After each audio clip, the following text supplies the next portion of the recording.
Welcome to another edition of The Running Journey. Welcome to another edition of The Running Journey. I'm Rob. This is my brother Charlie. Hello. Charlie, great to see you again. Been seeing a lot of you lately. Today on this episode, we'll be talking a little bit about training for Boston. That is less than 4 months away. I guess 4 months away, exactly. A couple races we've done recently. I'm really excited about a race I did in San Diego, and I'll tell you guys about that race, which was really a race. Going back to racing, I don't remember last time I raced against humans Yeah. to try to like win something.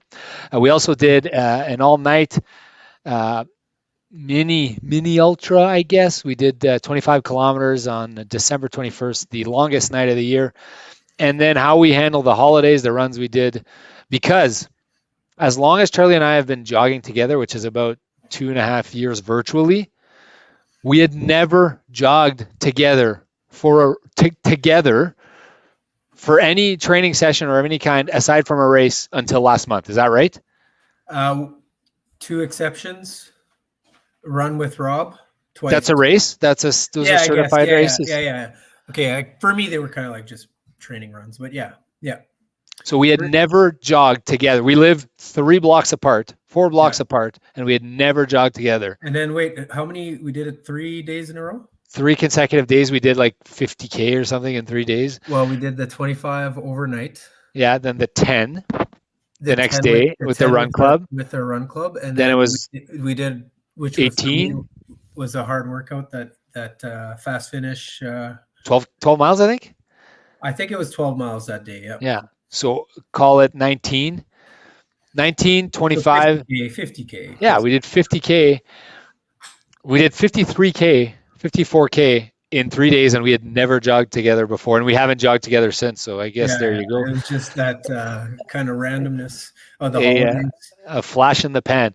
Okay, I want to talk about. Why don't we start there? Why don't we start with that really neat uh, longest night run, which Yeah, was really cool.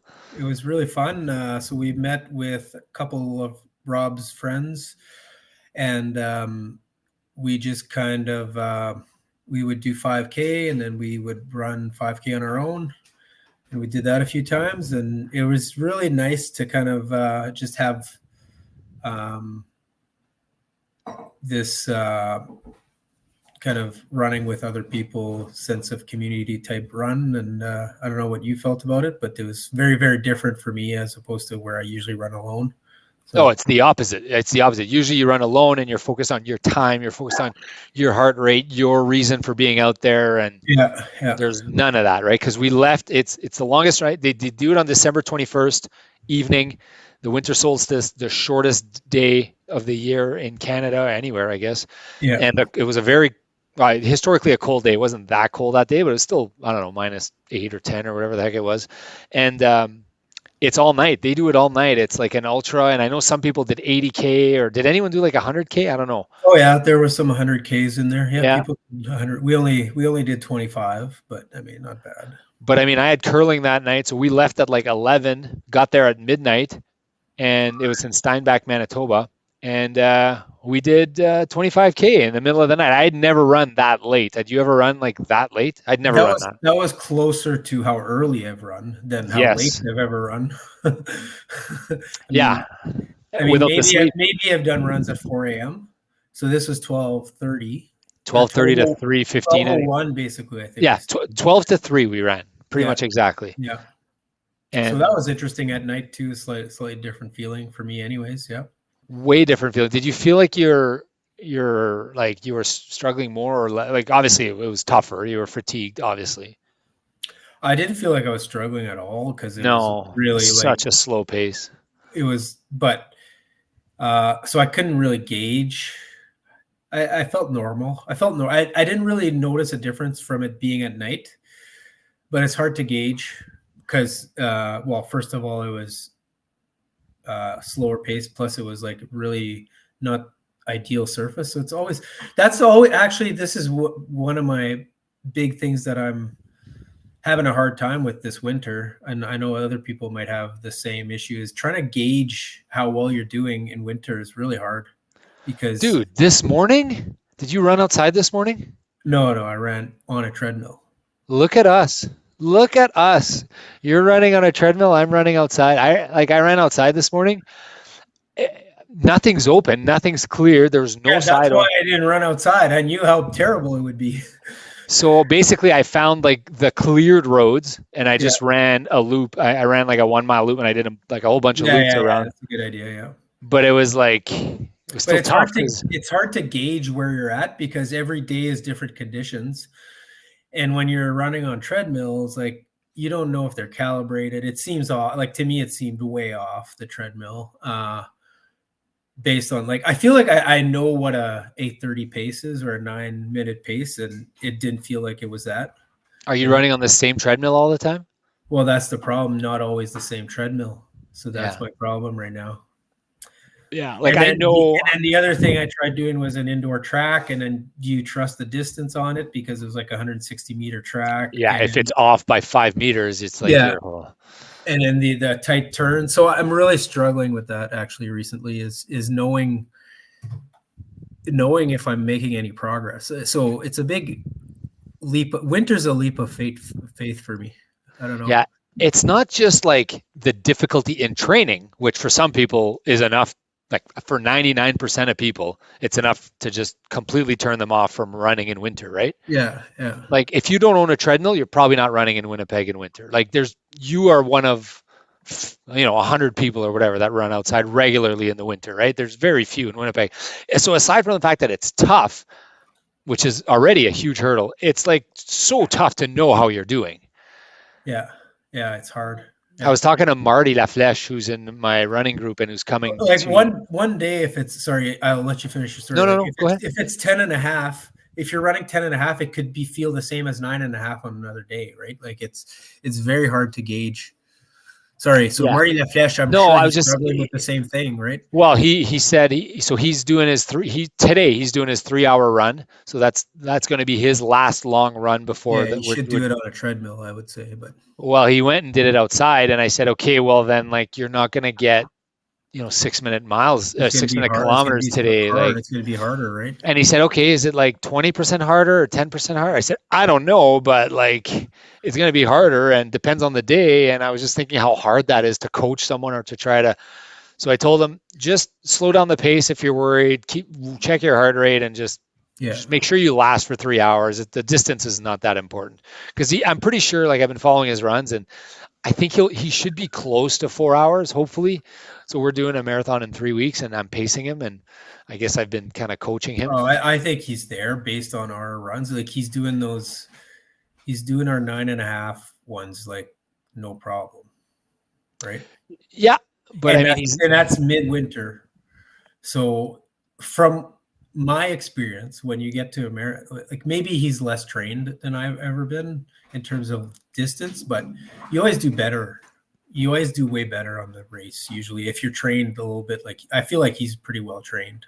So the one concern I had is when we decided he's going to come on this trip, it was 3 weeks ago. Yeah. And like he just ramped up his training, like kind of just So I told him, "Well, pump the brakes," like because he's like, I did 6 miles today. I did 9 miles. I was like, "Okay, well, you can't go from doing like 20 miles a week to 40 overnight. Like you can't do that, right?" Well, I mean, unless you've done 40 a lot in the past, but yeah, no, you can't. You've never done that. So he did do weeks of like 60 Ks or 50 Ks, like in the past, like 2 years ago or last year, okay. And then like 8 years ago or something. So I said, okay, he's got a bit of a base, yeah. But I told him I told him not more than 20% increase week over week. So he's been layering it up, and then today was his big run. Today should be his biggest run, I would imagine. Today is his biggest run. He's doing 3 hours, but like yesterday, he's like, I saw him at hockey on Wednesday. He's like, oh, Thursday, tomorrow, I'm just going to do like 4 or 5 miles. I said, take the day off. Dude, like you're going to do 3 hours on Friday in the snow. Like take Thursday off. And it's not because you can't do it. It's just less miles, easier recovery. Like you don't need those 4 miles. Yeah. Right. Or am I wrong? I don't know. It depends on how I would love to do those 4 miles the day before. It kind of builds on that training, but it depends on where you're at. Right. So maybe he needs that rest. I think you're probably right. He's just got such little volume compared to you and I. So yeah, exactly. Yeah. anyways, he's doing great. He's doing awesome, and I love his energy. And I don't know if he's ever going to listen to this episode, but like I believe in him, Yeah, and I'm pretty confident he's going to do well based on like him just putting this 25K runs in weekend. Like that's he asked me. I said, "You want to come to this thing?" He said, "I'm in." I said, "What do I need to do?" We had 6 weeks left. I said, "Well, the next 3 weeks, you're gonna have to ramp up pretty significantly, and you're gonna have to get to 30 kilometers or 18, 19 miles, maybe 20 miles." Yeah. I said, "Okay, what does that look like?" I go, "Well, 14 this week, 16, then 18, then 20 miles. Next long runs." Like that's the math. And he was like, "Okay, I'm doing it." And then he just did it, right? Yeah. So, and he didn't miss a jog, and he went outside, and he did some inside, but most of it he did outside. So I'm impressed with his all of a sudden like dedication to doing it. And he just, yeah, he said he was inspired by us actually. So anyways, he's part of our run club. So he comes out. So back to this jog that we did in Steinbach, Manitoba. Oh yeah. My personal trainer, Joel. So the story behind this jog, first off, is Tanya, our sister, messages us out of the blue, and she's like, "Hey guys, I don't know about you guys, but I'm going to do this because I believe it's a great cause and it's for mental health and running." And I'm not chirping the cause, I'm chirping my sister now. She was like, "Yeah, like this is my sister voice, all excited about something." And then, so Charlie and I are like, "Should we go do this?" Like 2 days before. And you're like, "Yeah, let's go. We'll go do this. We'll go support our sister and we'll go run." It was like the day of, I think I decided. Okay, or the day of, whatever. It was like, before. It was like, it might have been the day of. I think I decided the day before because I saw Joel. I think I decided the day of. Okay, so I might have decided the day before. I was like, I think I'm going to do this. So the reasoning, my dumb reasoning was this is the holidays and I need to work some of these calories that I'm going to be eating. Pre-work them off. Yeah, pre-work them off because. So Joel says to me, "Oh, I'm going to go do it with my brother, Joel, my personal trainer that I see twice a week, who's also like an endurance pioneer of races here in Manitoba. He organized the Frozen Falcon, the Beaudry, and I don't know how many other races, but he's a beauty and he loves these ultramarathons and he always goes and participates and donates and stuff." So I said, it'd be cool to run with Joel. I ran with him at Run with Rob the last day and that was fun. So it'd be cool to run with Joel. So I said, "You know what? I think I'll go. I think my brother and my sister and I will all meet you there." So you say the day of, you're in. And then my sister at like noon the day of, "Actually, I'm out." This is the second time I talk about this because we actually talked about this during my investment podcast last week. And Tanya and I talked about this. But anyways, you and I went. We left midnight. We saw Joel. We get there. We see Joel. We hadn't made plans or anything. We just thought, if we see him, we'll see him. We get there. We see Joel. He's like, "We're going out." And I'm like, "Okay, we're going out too." So we just ran with him and his brother. They were doing their like 5th loop, I think, or 6th loop. They've already done 7 loop? 25K, I think. Yeah. And they were 5K loops. So you and I did a loop with Joel, and then we did our own loop while they took a break. And then we did another loop with Joel, then we did our own loop again, and then they were doing one more, we went with them again. So we ended up doing 5 loops, 3 of them with Joel and his brother and Jonathan, and you and I did 2 on our own.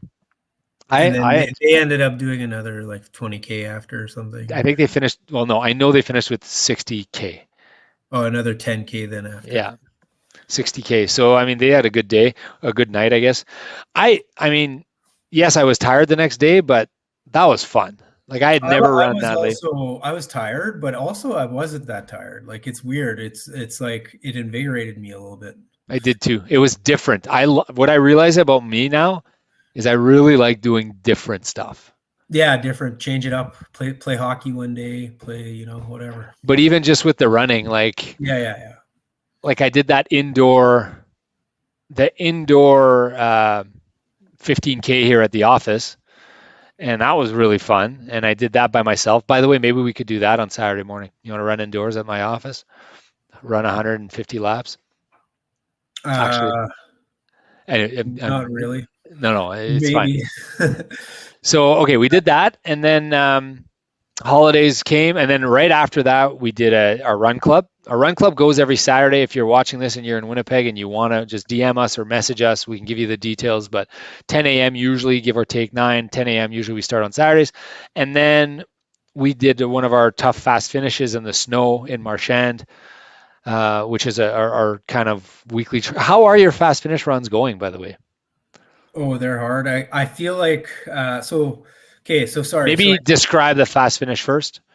So fast finish is basically you do your last X miles before 1 mile cool down, but your last X miles at race pace. X minus 1 miles at race pace. Yeah. So that was one of the good ones we did outside, and we were really crushing it. Well, you weren't even breathing hard, and you did 640 miles. That was a good one for me. Then the next week we did 4 miles. I did that on the treadmill, and I averaged like 635. But again, treadmill, I don't trust treadmill numbers for some reason. So my pace was 635 thereabout for 4 miles. So that was really good. So 635. So you put it at 11.4? No. Sorry. No, so I started at 9. I'm thinking my heels. 9.4. I started at, no, it wasn't that fast. I started at 9 and I moved it up to 9.2 or something. So maybe it was more like 640. I think your math might be a bit wrong, because I think nine. I do them at 9.4. 9 is 647 or something. Yeah. 9.4 is, what's the low end of the range? 622, 9.4. Yeah. So it wasn't that fast, is what Okay. I'm saying. I was like 937 was my average, or sorry, 637, which to me is like great. That's amazing. And then the next week I did it on an indoor track that was supposedly 12 laps to the mile, but I'm like, I feel like I know my pace and it's not accurate. Like my heart rate was way higher, even going at like 8 minutes a mile. So this was at the Sport for Life Center? No, this was at Cindy Clausen Rec Center. Okay, and it's 160 meters or whatever?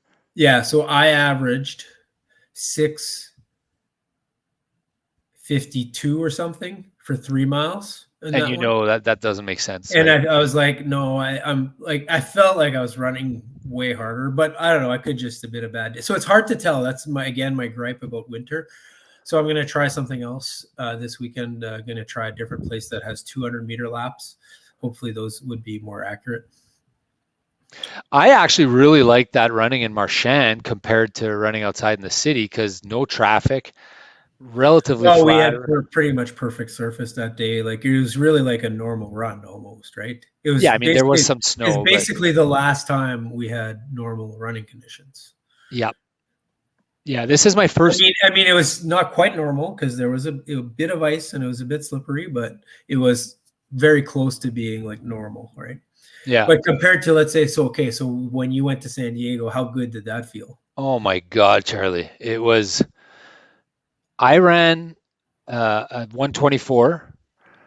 But even your training runs, like, how did they feel? Like I could run forever in San Diego. I left San Diego thinking, maybe I told you this already, but I certainly haven't told our viewers, that's the most I've ever felt in my life. Like, why am I living in Winnipeg ever in my life? Yeah, it's so nice, eh? It's so nice. The parking spots are big. The people are friendly. There's just a positive attitude that you're running on the ocean every day. The flowers are smelling good.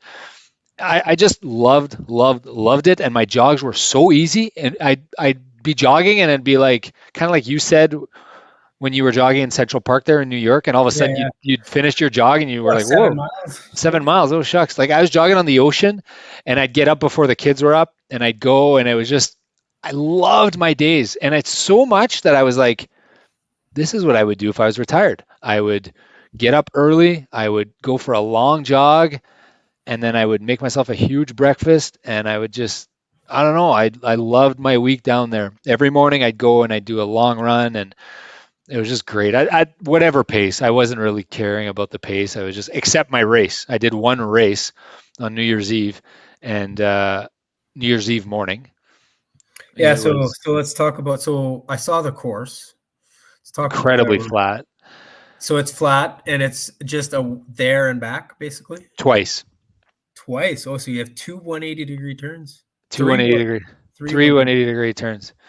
Yeah. And the other thing, well, okay, it was a phenomenally fun race. I got in the car by myself. I told my wife, hey, sleep in today or I'll be back at like 11 or whatever, 10. And I just went, I drove, and it was about an hour north of San Diego in Huntington Beach. I was in San Diego. So it was on the interstate. I'd never driven this part of it, like of California, and it was like on the ocean the whole drive. I liked the drive, and I felt like my dad because my dad loves these scenic drives, right? He would always get up early on vacation, go do 200, 400 miles and come back. And what'd you do today? I just drove on the ocean. I felt like my dad, and I really enjoyed my jog. Then I got there, and I kind of got there a little bit early. I walked around a bit. And I got it, and it was perfect weather. It was like, I want to say 7 degrees when I started because it was a little cold that morning. A little hot for me.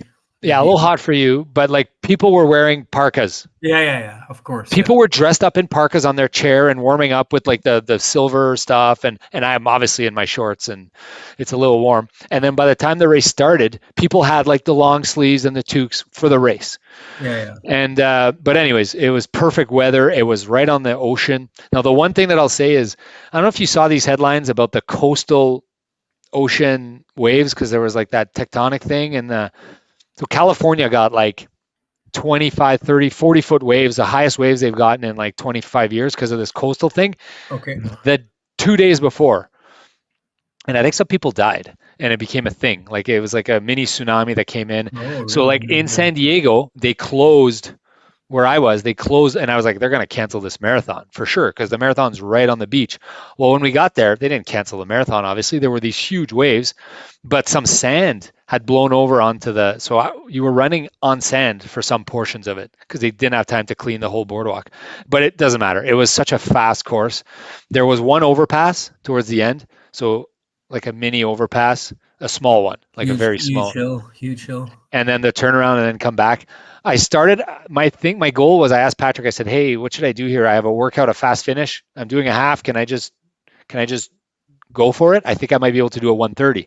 That's what I told him. I think I could probably do a 1:30. And he said, if you're feeling good, just go for it. Do whatever. Don't worry about your workout.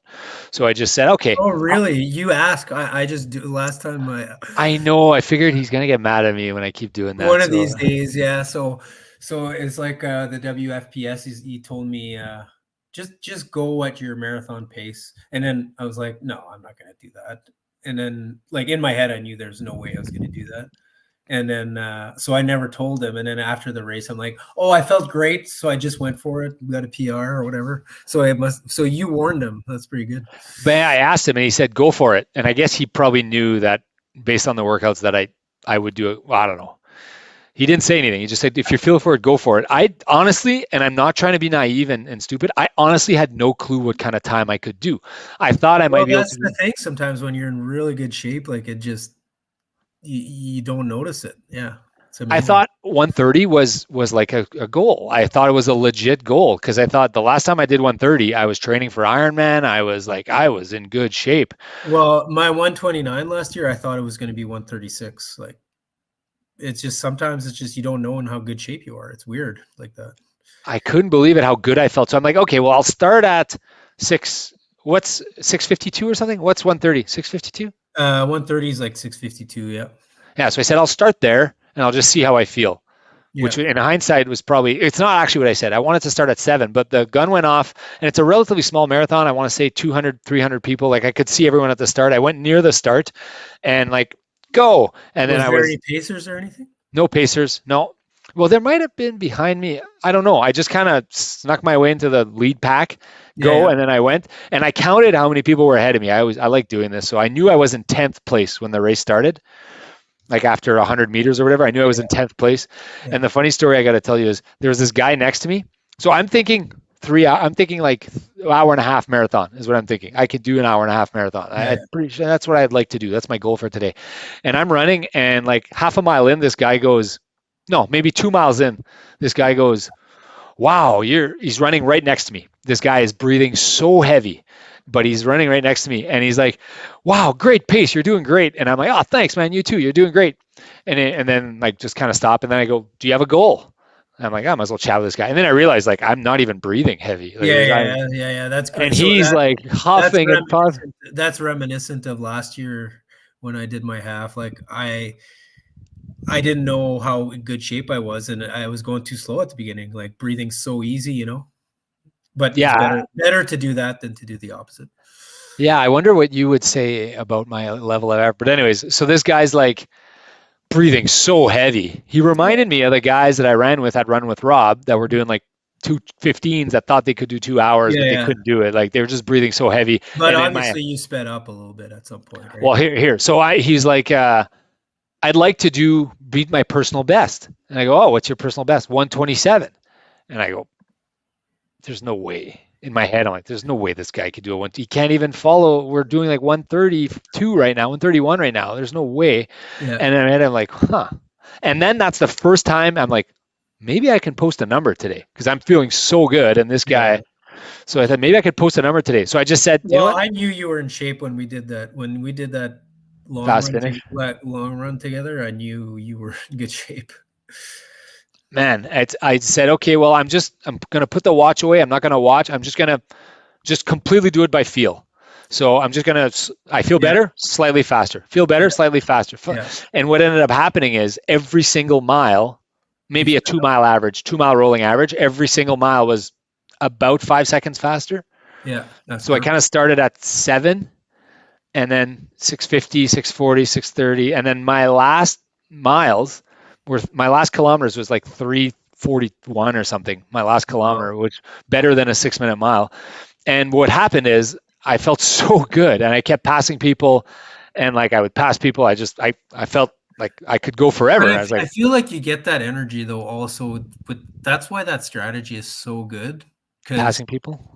Well, just starting a bit slower than because you kind of build that energy as you get to the end, and then even if you're tired at the end, you're still like I'm crushing it. So you're just you keep going even harder, I've never felt like this though. Like I remember when we did our 129 there, when whatever that was last year. Yeah. Like the whole thing was a battle, and I was just trying to follow you, and I couldn't follow you, and I was just trying so hard to do it, and it was like I felt like that's the best possible time I could have possibly done that day.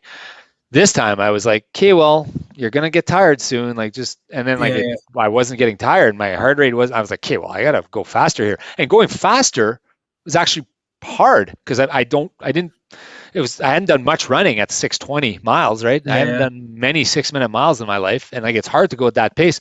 So about 8-9 miles in, I knew we were in fifth place, and I knew third and fourth were about half a mile ahead, or I don't know, 100 meters ahead. They were just ahead of us, and I could see them.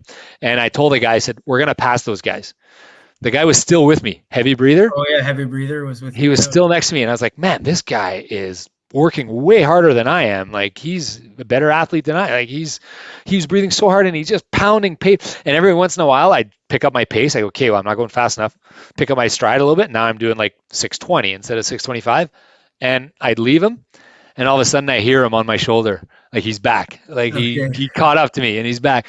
So then the fun, it was good for him because then he probably like was pacing off of you. This is what he told me after we had a heart-to-heart after, because what ended up happening is finally I saw those guys and I said, I'm catching these guys. And for the first time, I want to say in my life, I felt the true feeling of a race.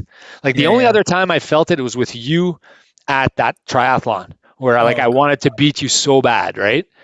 And like it was just a race between you and me. I've never really, because usually when you do a marathon, and tell me if you're different, it's you and the clock, right? Yeah. No, like, do you care what the guy next to you is doing? No, because he might have started before or after. 5K or 10K, and there's a guy in front of you, and you like know you should be faster than him. That's happened to me. Yeah, so I've not done any of those. I've never done a 5 or a 10K.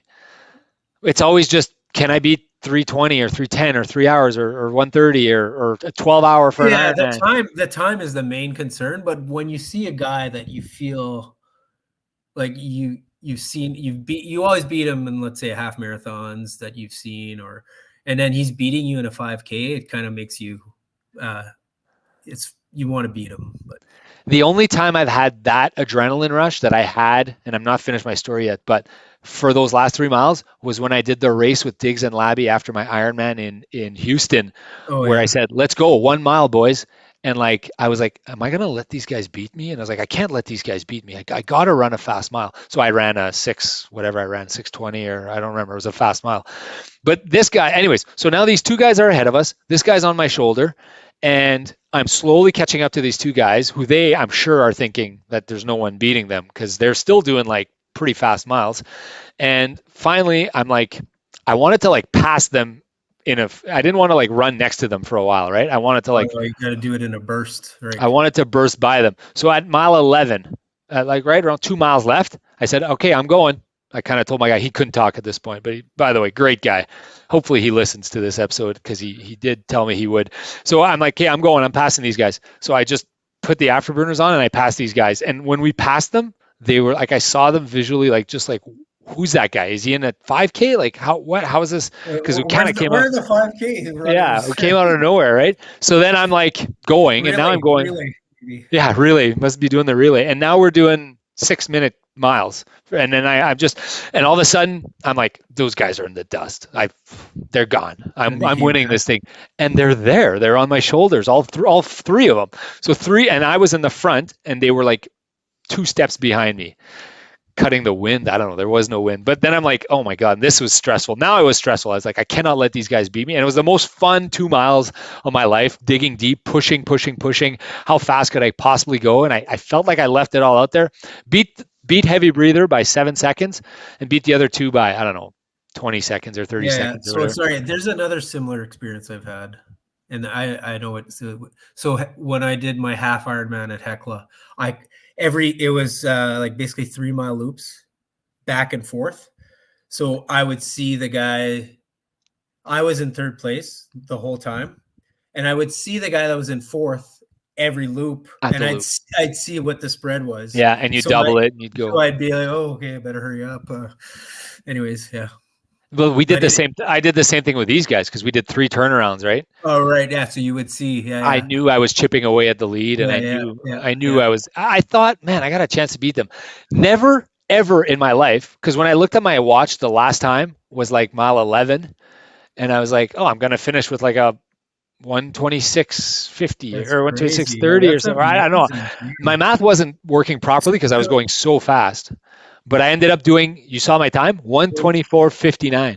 Okay, so here's the thing. So what I've seen, what everybody says is if you want to start training for a 3-hour marathon, you should be able to do a half marathon in 125 or less. That's what everybody says. So you did it. And so now you're like, yeah, so that's what I'm saying. You're ready for your 3-hour Boston. It was though perfect conditions, no wind, sea level, cheater shoes. Yeah, but you're gonna have cheater shoes in Boston. One thing. Sorry, go ahead. So I think that you're really in good shape. I'm worried that you're gonna want to go too fast at Boston, and we won't be able to. So we won't be able to run together. But here's the thing that we could do is we'll do a 129 first half. And then you'll do a 127 second half, and I'll do a 131. It's funny that you're already planning this. I mean, I blew myself away, and I've been on a high for about like 10 days about this thing. I was just like, I got back, and I was just like, I can't believe I ran a 124. I'd never run my best time. That's amazing, yeah. And I didn't even when they announced, so they did the podium thing, and they're like, in a time of, like, I didn't know what my time was. And 124, I was like, 124? Because I didn't, like, it was a brand new watch, my Garmin, that I bought myself for Christmas. You don't know how it works yet. Well, it was the first time I'd ever done a race with it, so I didn't know how to stop the watch. So after the race was over, I was like, does anyone have a Garmin? And I was walking around. There's a big stop button on the No, but once you press that, so I had never put it on. Anyways, and the guy explained, so it said another like minute or whatever, so it wasn't, like, I had no clue that I'd actually stop it, so you didn't know your real time. I didn't know my real time, and it was 124, and I was like, well, that's not possible. I had 12 minutes to, like, and I was like, holy shit. So I was like checking my stats and all that. Plus, 2 other funny things happened at this race. They had a kids, I want to say 1K or maybe 500 meters, like little kids, little kids. Yeah, and would be good in it. There was a cone 500 meters out or 250 meters out from the finish line. or maybe 400 meters out, whatever it was. And right when we were coming up to that, the kids were turning around. Oh no! So I'm with the 4 guys. You're racing with the kids. I'm racing with these guys, and then the kids, and some of them are holding their dad's hands or their mom's hands, and they're 2, 3 wide. And I'm like, I'm going to murder a kid here because I was going really fast. And they're coming this way and they're going that way, right? So it was because they were turning around. So the guy told me, he said, "Oh, I had a hard time going around those kids. That's why you beat me." One of the other guys told me that. Yeah. And I was like, well, and then the other thing that happened is 120 finished a race, and then I went and I grabbed my medal or whatever, and they're like, everyone should go under the tent. It's gonna rain. And I looked, and I was like, oh, it's gonna rain. All of a sudden, biblical downpour. Like a minute after I finished, like biblical, like one of the like shitty downpours. It lasted like 20 minutes. So everyone who finished like between 133 and 155, like which downpour, everyone, pretty much everyone for the last 20 minutes of their marathon were soaked. And everyone who finished after that were soaked and then had to finish the last mile or two. I'm always soaked before it starts raining. It doesn't matter. Anyways, it was so fun. And it was so fun. And I was thinking like, I did not know I was in that good shape. And then I started thinking, I looked at my Training Peaks year in review, and I know you probably had this too. Like I'm doing very little overall training right now compared to what I've done the rest of my training. Like I'm doing 10 hours a week, right? I don't know what you're doing, something like that, more or less. I don't know. And, well, no, I'm not even doing that much. Or not, or maybe that counts my hockey. So maybe it's like 7 hours a week. I don't know. What are you? Well, I told. So I'm targeting 7 hours of running per week. Yeah. Right now, I've told my coach, and then I want to do eight in February, and then 9 and 10 I want to max out at 10 of running, just purely running. Okay. Are you doing other stuff? Yeah, I do push-ups every day, sit-ups. But what about bike and stuff like that? Like, oh yeah, I've been doing lots of bike on this. So because I wanted to not be fat over the holidays. Sorry, that's probably not a good thing to say, but I was trying to lose because I ate so much over the holidays. I was doing a lot of bike to kind of counteract that, I guess, and having fun with Zwift races because they are a lot of fun. Yeah, I want to get to Zwift races in a sec, but I want to get back to this thing about, like, I came back and I told my wife I did a 124, and she's like, oh, she just said one sentence, said, "You're in the best shape of your life." And I was like, am I? And I was well, yeah, you are. I mean, running. Yes, I am running wise, but I mean, I qualified for Worlds at all. I was doing 80 hours. I did like 77 hours of training back-to-back months last. So now you're getting the benefit of that. That's the thing with building base training, is you don't get it. You get it over time. So this is what I wanted to ask you. It's this question. So if I would have just tried to do a half when I was doing all those hours, like we were doing 20 hours a week of training, because 6 hours on the weekend plus the 3-hour Wednesday plus ended up being mostly biking, but long weeks. Could I have done a 124 half? Zero chance, right? No, I don't think so. No, I couldn't even have done a 130. 120, like to peak like that, it's a very fine balance to get that peak performance, right? And I'm not saying your 124 was necessarily your peak performance, but it would have been very close to your peak performance. And I think it's a balance of putting in a bunch of training in the past and then tapering, doing less training at a certain point so that you're fresh for that run, right? Do you think that the concentration of training for like everything we're doing now, my coach and my personal trainer, is like one goal? It's 3-hour Boston, right? Do you think the fact that we're hyper concentrated on this thing has accelerated our improvement for this one little thing? For sure, right? Like I don't know for myself, because I can't tell. I want to run a 10K on a flat surface that has no snow and see how well I can run, but I can't do that right now. So I can't tell in what type of shape I am. I feel like I'm in pretty good shape. I'm definitely not in the shape that you are, but I feel like I'm pretty close. To give me 2-3 months and a lot of miles, and I'll be pretty close.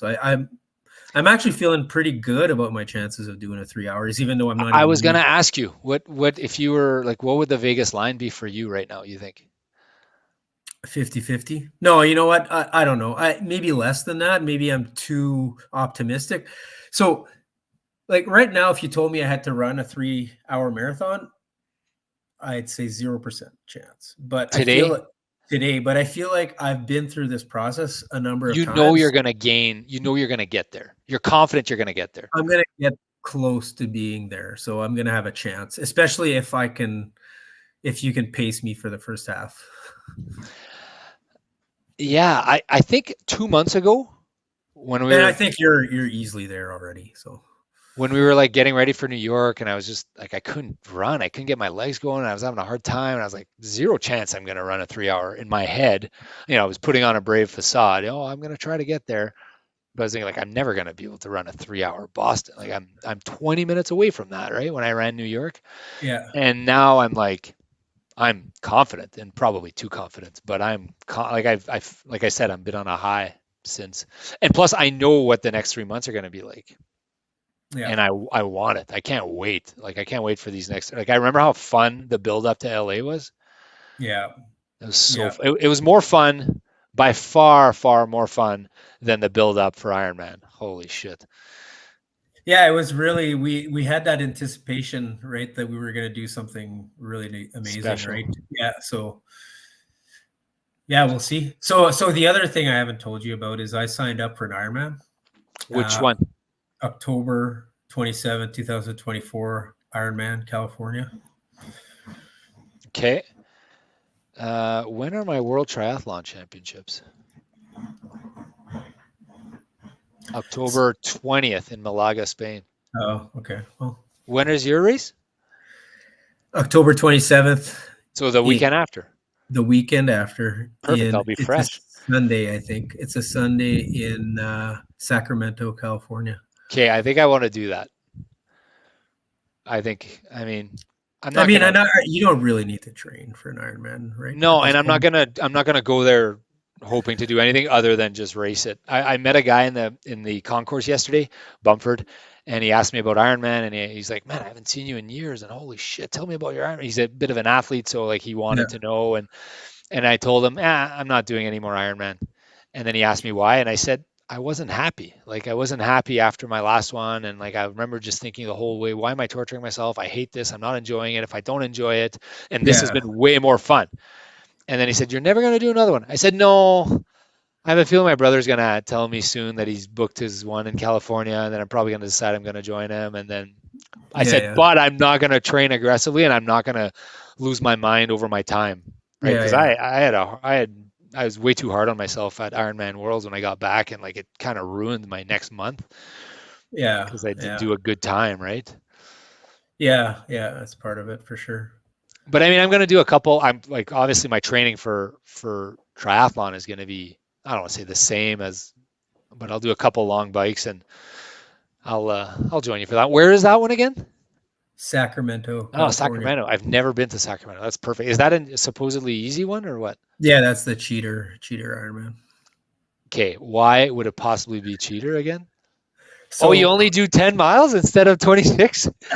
no, so the swim is downstream of a river, Downhill swim, okay. downhill Downstream. downstream, so it's a lot easier. Also, you save 10 minutes in the swim, 15 minutes in the swim. 15 minutes, Yeah. but also you could, even if you wanted, you could probably just doggy paddle it and like save a bunch of energy, right?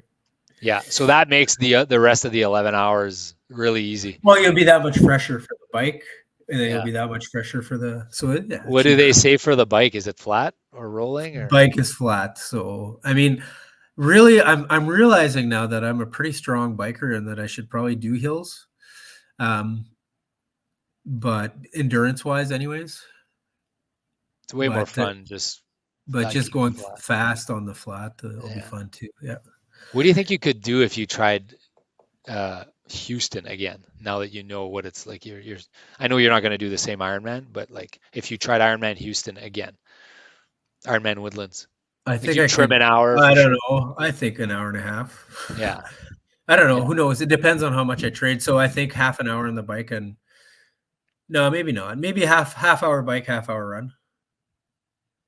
Yeah. What was your time again? 12:20 or something like that? 11:59 something. 11:59. Oh wow. So Just under 12. Yeah. like if you take this one seriously, like you should be able to beat 11, right?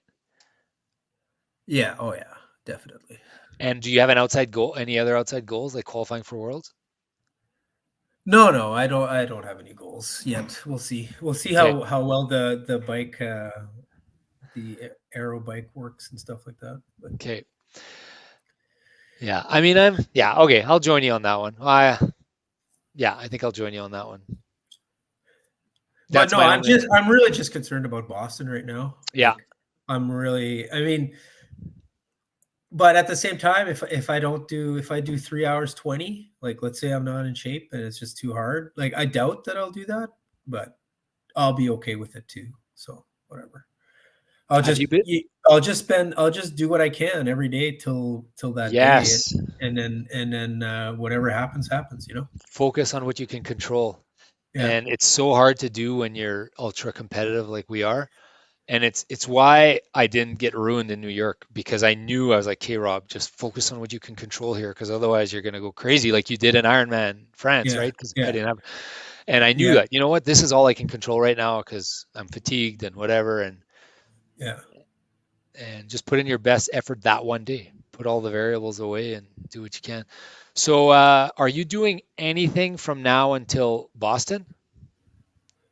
Well, I'm debating if I should find a half marathon in March to do sometime in March, maybe 5-6 weeks before Like somewhere warm? as a tune up rate. Yeah, I mean, well, it doesn't have to be that warm, but But like, whatever. would you fly to like Atlanta or something like that? They have direct, or LA or Palm Springs or. Well, I don't know if I would fly. I mean, I think I'd find one in Wisconsin, or it doesn't have to go that far. I mean, yeah, maybe. Yeah. I haven't thought. Yeah, I'm just thinking if there's a nice flat half marathon in March, to kind of gauge my fitness would be nice. Maybe early March. Okay, so let's consider that. The other thing that I thought, so initially what I was going to do, I was going to go all out. So I have another side story for you. Maybe I told you this. Yeah, no, you When told I me. Yeah. when I signed up for San Diego, when I booked this Legoland trip for the family to San Diego, I booked this marathon. And I didn't remember what marathon I booked, but it was Huntington Beach, and it happened to be an hour north of San Diego, but I didn't remember that. And then when I went and did my race, I was like, "Oh, Huntington Beach," and It's I'm on the like, same course. "It's the same. The miles on the ocean are the same miles as the race that I'm doing with my boys, my running club, Yeah, in 2 weeks, three nice. weeks." 3 weeks. Yeah. So initially, what I was going to do was, I mean, that's going to be a fast course. Like it's sea level, and like I was like, Yeah. I wanted to go hard and see if I could get a Boston qualifier under my belt, and just kind of. But then I remember what you said about the Charlie number and how long it takes you to recover from a all-out Well, marathon. I mean that's for me, right? So I don't Well, I'm want sure it's you. the same for me. And if my goal really, here's my Well, thing, here's my thought process. you bounce back pretty quick from that half that you just did Yeah, but I think the marathon is different. If my goal is really to do an all-out best possible time in April in Boston. 15th in Yeah. Boston, then what would be the best course of action? Probably not to do an aggressive all-out full 7 weeks before, right? No, yeah, it would No, make more sorry, sense. 8. No, definitely not. I really like you would do an easy and then maybe do 3-4 hard miles in there and then the rest just Yeah, easy. so that's what I'm going to do. I'm going to listen to my coach, and I'm going to listen to myself, and I'm going to not do what Rob wants to do. You could And actually probably the best would be pace some of your buddies. I'm pacing Marty. Marty asked me to pace him, but now Yeah. it's 4 hours. Yeah, but that's fine. I That's know. fine. That's Yeah. fine. So I'm going So to. plus you'll enjoy that. I Remember how know. fun it was pacing people? Like Oh, I loved it at Run with Rob when I paced Labby. That was so fun. That was a yeah, fun day. yeah. Still one of my all-time favorite runs, pacing Labby there when he got his 158. Yeah, I That was just remember pacing Did you Tanya stay? Tanya, yeah. and Tanya, but they both kind of. It's hard when they don't have it though. They It just, is, but but they were you do what close. you can. You Yeah. try, yeah. And But they it did is fun. they did personal best, each of them, and they, Yeah. they were very, very happy with the result. And the guy came up to me after the race, gave me a big hug, and was like, "Man, thank you for pushing me because I beat my best time by 3 minutes or whatever." He did a PB by like 3 minutes, Wow. and he was my age, and he's been running his whole life. So it's not Yeah. like he told me it's like this was out of the ordinary for him, and I But know that's that it the, was I feel good. like that's kind of it really does that to run with someone. It really can help push you. Plus, it was perfect conditions, blah blah blah. Yeah, But yeah, yeah, yeah. Of course, so yeah. I think I'm gonna pace Marty. That's gonna be fun, and which leaves me the opportunity to do an all-out half somewhere in late Feb, early March. Yeah, I think like early March would be probably, or even mid. Like, I think you want to have that 5 weeks before, maybe 5 or 6. I'm not sure what maybe some people have different opinions on that, but But ideally, so 5 weeks would be kind of early March. If I don't know. I'm looking at Atlanta, so I would fly somewhere warm so that it's a good time. But yeah. there's a lucky But March marathon. March will be decently warm, even just going to Minneapolis. Yeah, but then Anyways, you're driving 7 hours. okay, yeah, fair enough. Do you think they have a half in Minneapolis? Okay, this will be our homework for next Yeah, recording. Let's yeah, find a race that we can do. But anyways, I think that's what I want to do. yeah. I wouldn't mind doing that too. And then you can have something to look forward to. I know that you said the halves are like painful but if you get a good day, oh, it could be fun. No. I mean, I feel like two of the things, like everyone talks about marathons all the time, and I do too, but I think two of my proudest races of my life have been half marathons. Like the two last year and this one this year that I ran. Like I'm extremely proud of those performances, even though they're just half marathons. But and I'm sure that your 124 is one of your highlights, I would imagine. I mean, you wouldn't say, the only reason you're not as high on your 255 or whatever is because you think it was a cheater marathon. But Yeah, like that I was don't. an unbelievable run. No, it was a great run. It's hard to gauge how good it was because it was so downhill, right? Yeah, fair But it enough. was a good run. No, I did real. I think I You nailed went it. so hard and nailed your pace and nailed the last Yeah, two I nailed miles. I'm like, everything. I nailed the taper. I nailed the nutrition. I nailed the last 3 months. I nailed the race. I nailed everything. Yeah, I don't think I could ever. Um, I mean, in terms of the effort that I put into that thing, like over months, I don't think I could ever be more proud of what I did for that race. Right? checkmate. Yeah, Yeah. checkmate. That was the pinnacle and I don't know if I didn't quite nail it as well as you. I did really good. I'm very, very proud. So, I mean, for me, it's the highlight of my running career for sure. Yeah. Yeah. Although my frickin' marathon at the end of my marathon in Houston was pretty good too.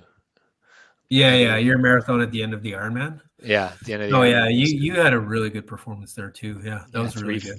348 or something, whatever it That's was. amazing after and a 3:48 in an Ironman. So I know we're running out of time here, so this is exciting. Okay, so the Ironman coming up, Boston, maybe a half in March, maybe drive to Minneapolis. Oh, maybe drive to Minneapolis like a family thing, and then you do a Yeah, half. we'll see. Yeah, yeah. Okay.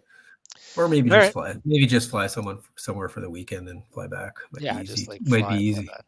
Yeah. Yeah, and the flights are so cheap. Like you can go to LA for $300 there and back. Really? Yeah, Wow. 390. Call it 400. Canadian though, all in. And Palm Springs, Atlanta. Those are three directs that are south that are half decent. Okay, well we're gonna thank. The other thing that we should consider is, um, so Winnipeg Police Service half Yeah, marathon, yeah, the relay, yeah. the Was it two winners halves? the winners last year won 23-32. If you want to win something. What? How many people run that? So let me see. So there was, I don't know how many. It doesn't say how many people there was. But it's got to be It, what? at least 3 miles. So it's at 4 people at the most. No, it's 2 people. So it's half a half. Each person does so you and basically. Yeah. Me and you. 123.32. Well, I know I can do it. I'm pretty sure I could do a 40-minute 10K. Yeah, I think I could do a 40-minute 10K too. So I think we'd be pretty close. Like, I mean, you've already done it 124, so it just comes down to me. I guess. Yeah. When is that? Oh, we should do that. May. It's early May. Is it May 1st? It might. I'm not sure. It probably May that weekend, anyways. So last year there was 102 teams, and So last year the winner was 123. 2 years ago was 121. 351 pace per K. 351. That could be. It could be a stretch, but what for me, anyways. When is it? October. Oh, that's FPS. You're talking about which one? No. Winnipeg Police Half Marathon. May 5th. 2024. May 5th. Let's run with Rob. I'm in New Brunswick. Oh, never mind. Yep. You'll have to do it with. I'll do it with Marty. I wonder who would be your best bet for that. Maybe Danny Dausch. Well, yeah, Danny Dausch. Yeah, you can do a 40-minute. Yeah, maybe you and him could put up a time. Yeah, he would like that, I think. Right? He would. He'd be all over that. He'd love that. Yeah. He'd want to know that you're doing your runs, and he would check in with you, and that'd be fun, actually. That'd be actually fun. A competition for next year. Maybe what we do is find your partner, and me against you. Oh, but what's the distance? That race. Oh, okay. Yeah. No, we should do it together so we win. Yeah. But I can't do this year. Yeah. Okay. But that kind of fun stuff, I'm all ears. So keep finding stuff like that. Yeah. Okay. Good. Okay. Awesome. Thanks for tuning in, guys. Don't forget to like and subscribe, and let us your comments below. Reach out to us if you want to be on the show, if you want to talk about something, if you're passionate. Thanks for tuning in. We appreciate you guys. See you in the next video.